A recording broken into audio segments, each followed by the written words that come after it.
Salut à vous tous qui suivez Nyoka TV de partout dans le monde. Je suis Nicole et c'est comme toujours avec un réel plaisir que je vous retrouve pour vivre et partager avec vous des pensées, des actualités dans le domaine socioculturel. Bienvenue dans Ascenseur. L'entrepreneuriat est un domaine très large et vaste dont certains s'y retrouvent facilement et se stabilisent financièrement, mais d'autres ont des lacunes et du mal à se stabiliser. Pourquoi? C'est ce dont nous parlerons dans cet article.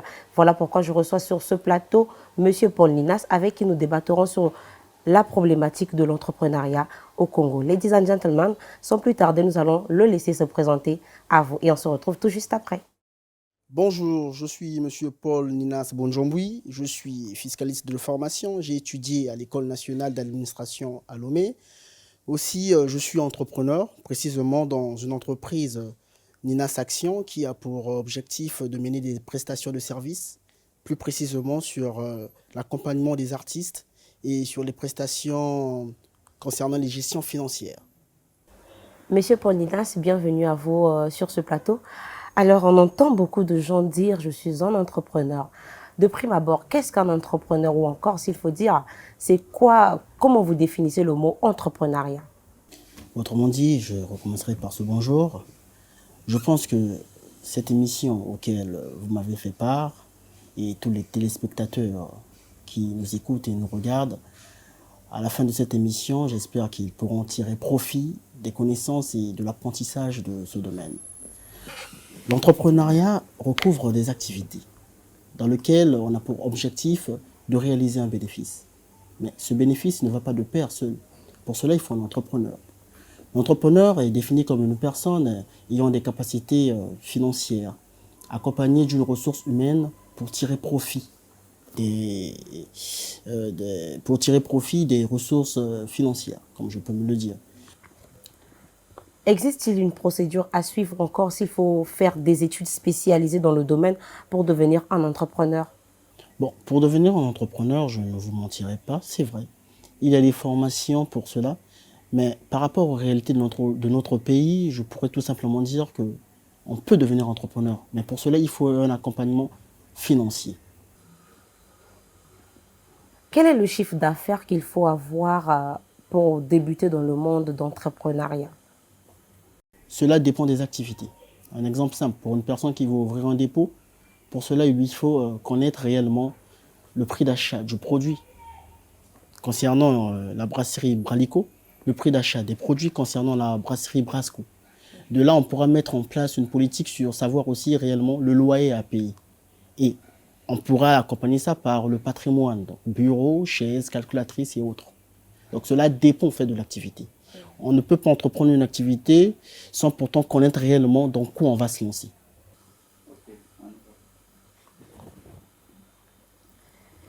Et selon vous, monsieur Ninas, pourquoi certaines personnes n'arrivent pas à s'épanouir encore, se développer dans le domaine de l'entrepreneuriat? Ben, vous savez, tout dernièrement, j'ai été sidéré.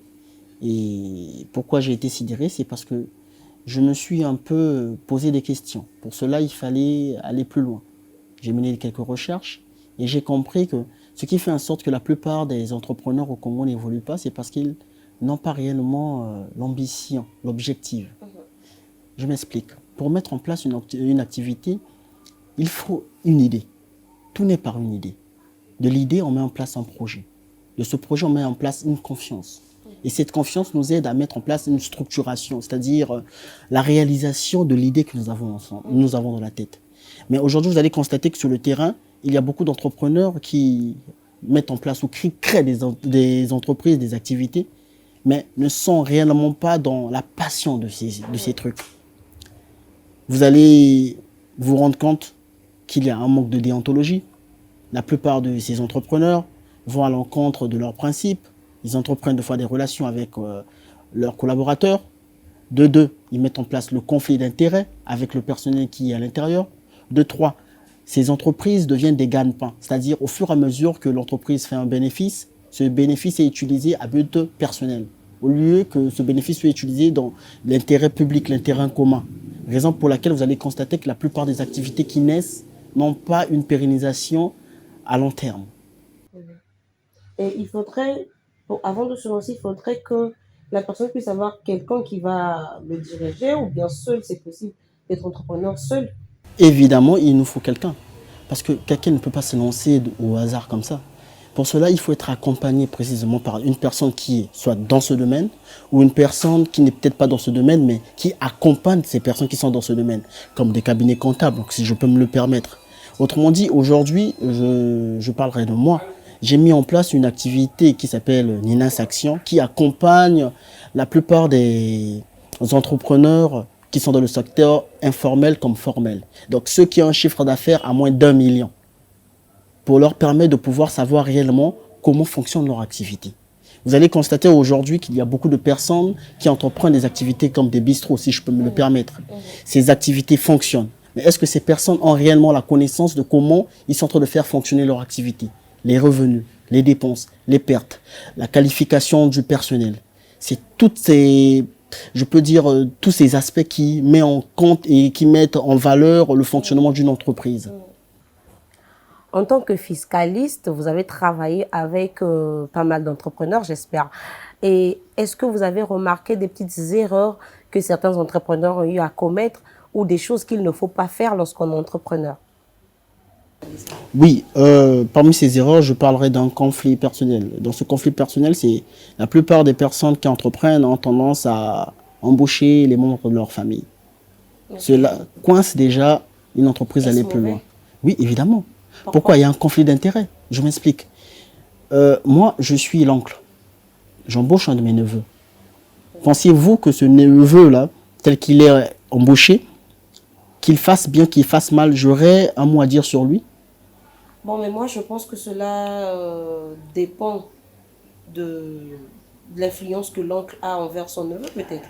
Même s'il y a une influence, une influence dans toutes ces choses, mais retenez une chose, que la famille y est pour. Pourquoi? Je m'explique.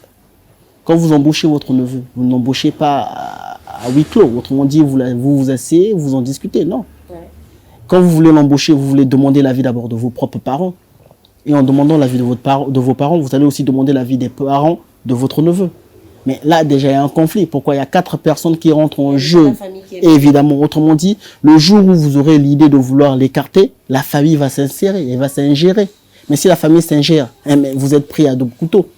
Autrement dit, incapacité de pouvoir réaliser vos objectifs. Pourquoi? Parce que vous vous dites que si je mets ce petit de côté ou ce neveu de côté, mais j'aurai la famille contre moi. Raison pour laquelle, ça, c'est déjà un facteur à mettre de côté. Quand on veut réaliser une activité, il faut savoir qu'il faut mettre en place un sacrifice. C'est comme un élève qui est en classe d'examen. Il met de côté ses ambitions de vouloir jouir, ses ambitions de vouloir grandir en maturité, en voulant connaître beaucoup de choses. Pourquoi? Pour atteindre un objectif donné, c'est quoi? Obtenir un papier. Et c'est grâce à ce papier qu'il pourra promouvoir, aller de l'avant, s'améliorer. C'est ça. Quand on décide d'entreprendre, on accepte le sacrifice de mettre de côté tout ce qui plaît au corps humain. Et vous avez parlé de mêler la famille. Est-ce que c'est mauvais vraiment? Ou est le mauvais côté de mettre par exemple sa femme à côté pour vous accompagner dans votre projet? Est-ce qu'il y a vraiment un mauvais côté là? Initier sa femme, est-ce qu'il y a vraiment un mauvais côté, le fait d'initier sa femme dans ses activités? Non, il n'y a pas un mauvais côté. Si et seulement si la femme a reçu une éducation qu'il faut. Vous allez devoir m'excuser si je parle du mot éducation, mais ça va de pair. Parce que toute réalisation d'entreprise ou toute entreprise qui s'acquiert à un bénéfice ou à une réussite totale va de pair avec une éducation.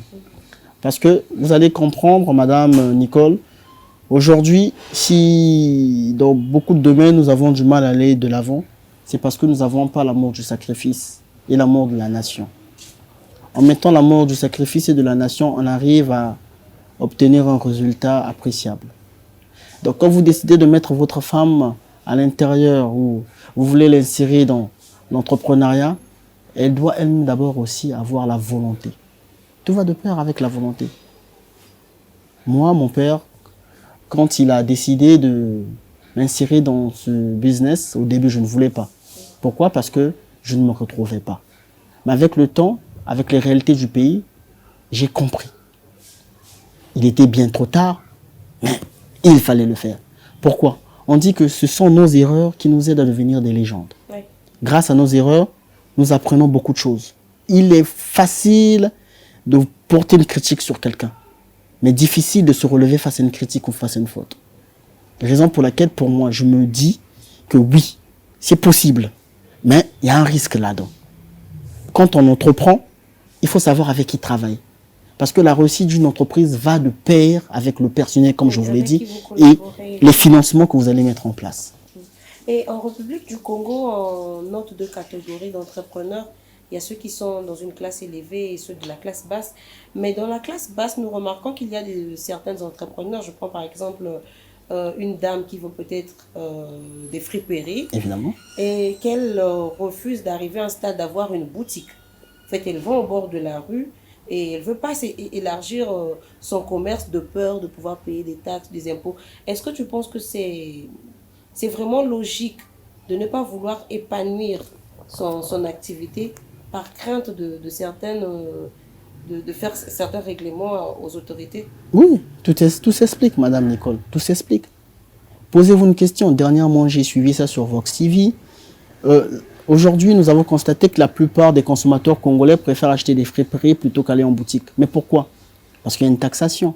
La taxation est suivie, c'est-à-dire de la zone dans laquelle vous travaillez. Bon, une boutique, en elle-même, elle a combien de charges? Elle a le loyer à payer, elle a l'électricité, elle a le personnel à payer. Mais vous pensez qu'un produit que nous vendons dehors au niveau des friperies à 500 francs dans la boutique, elle peut être vendue au même prix? Non! Elle est vendue à un prix supérieur. Pourquoi? C'est pour pouvoir récupérer toutes ces charges. Donc, pour mettre en place une politique qui va permettre à toutes ces personnes-là qui vont dans des friperies à rentrer dans les boutiques, ces personnes doivent être accompagnées par le système.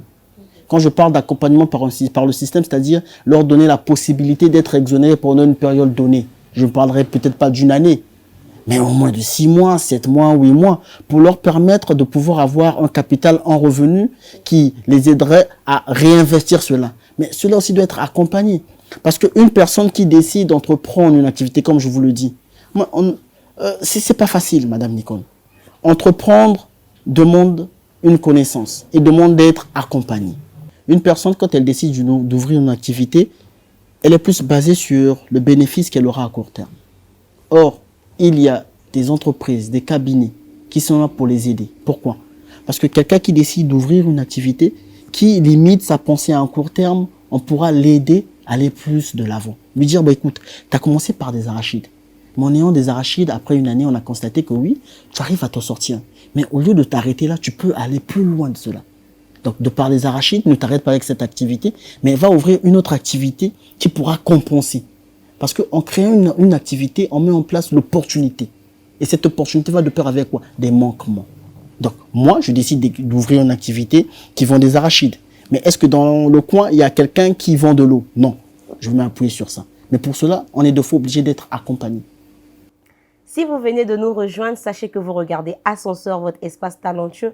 Je suis là avec Monsieur Paul Ninas où nous débattons la problématique de l'entrepreneuriat au Congo. Vous pouvez nous rejoindre via les numéros qui apparaissent au bas de votre écran. Continuez de nous laisser vos commentaires sur nos différentes plateformes de médias sociaux. Et surtout, j'insiste sur ça, abonnez-vous à notre chaîne YouTube Nyoka TV. On sort d'un monde confiant et stable à un monde instable financièrement. Et beaucoup de jeunes se sont lancés dans le domaine entrepreneurial. Mais il y a d'autres qui ne se sont pas vraiment lancés. Ils restent là juste à attendre, peut-être pour les filles, un petit 10 000 d'un petit ami et tout. Mais est-ce que vous pensez que le gouvernement ou encore l'État peut faire quelque chose pour initier la population à s'investir dans le monde entrepreneurial? Parce qu'on va dire que c'est beaucoup plus les entrepreneurs qui sont en mesure de fonctionner dans un monde instable. Hein. Parce que l'entrepreneur aujourd'hui peut commencer par vendre des arachides.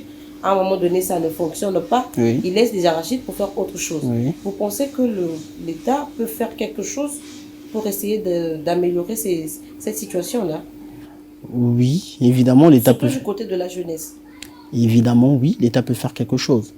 Mais pour cela, cela demande du temps.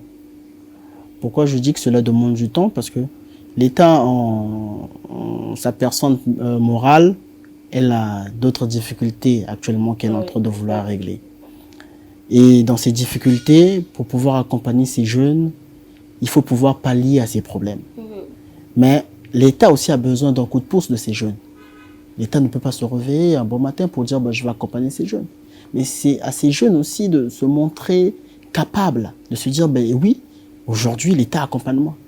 Je prendrai un exemple des Westaf. Vous allez constater qu'aujourd'hui, il y a beaucoup de nos confrères de l'Afrique de l'Ouest qui entreprennent au Congo-Brazzaville dans des activités comme des boutiques. Et beaucoup de jeunes, ou disons la population congolaise, a tendance à se plaindre sur ça.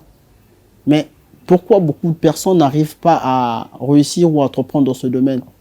C'est parce que ces gens-là, quand ils viennent ici, ils ont des objectifs donnés.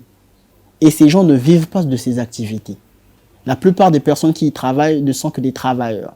Mais ils ont derrière eux des entrepreneurs. Or, au Congo, vous allez constater que la plupart des boutiques qui ont été créées, c'est des entrepreneurs qui travaillent pour leur compte personnel. Donc, pensez-vous qu'une personne qui a ouvert sa boutique, qui, exemple, fait face à une situation où son enfant est malade, il ne pourra pas mettre la main dans son capital? Bien sûr que si. Voilà, c'est une façon de vous faire comprendre que cela va de pair avec l'objectif, où nous voulons aller pour atteindre un objectif donné.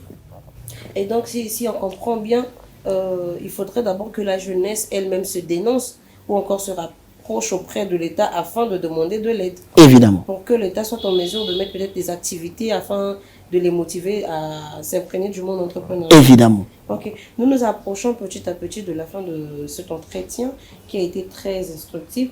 Est-ce que vous avez un mot à dire à ceux qui souhaitent devenir entrepreneurs?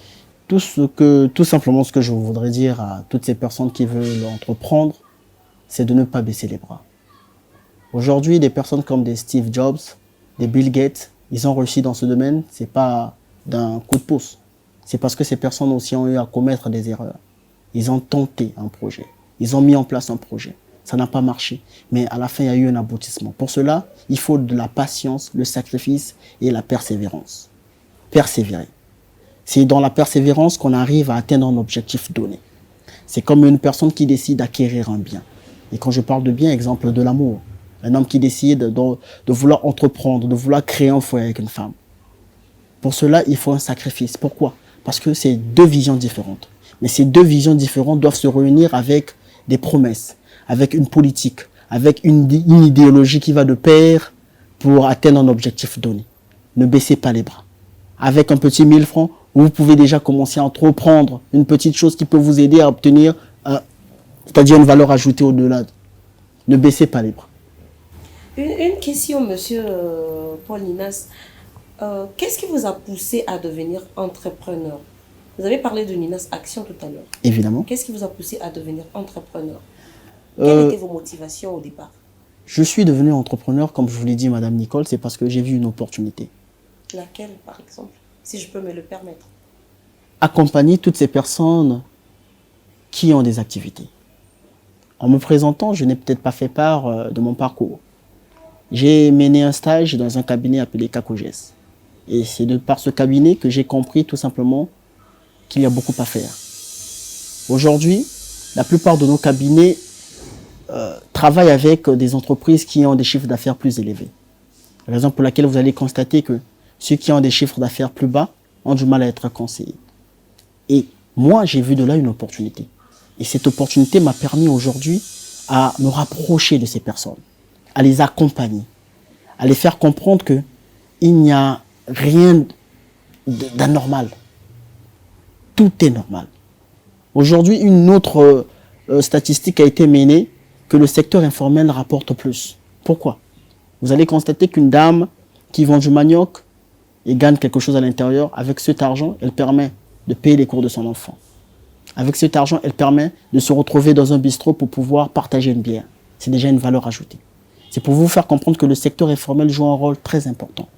Mais que beaucoup de personnes ont tendance à ignorer les réalisations du bénéfice qu'elles peuvent réaliser ou qu'elles peuvent obtenir à la fin de l'année. Et vous, vous avez vu votre réussite dans le monde d'entrepreneuriat?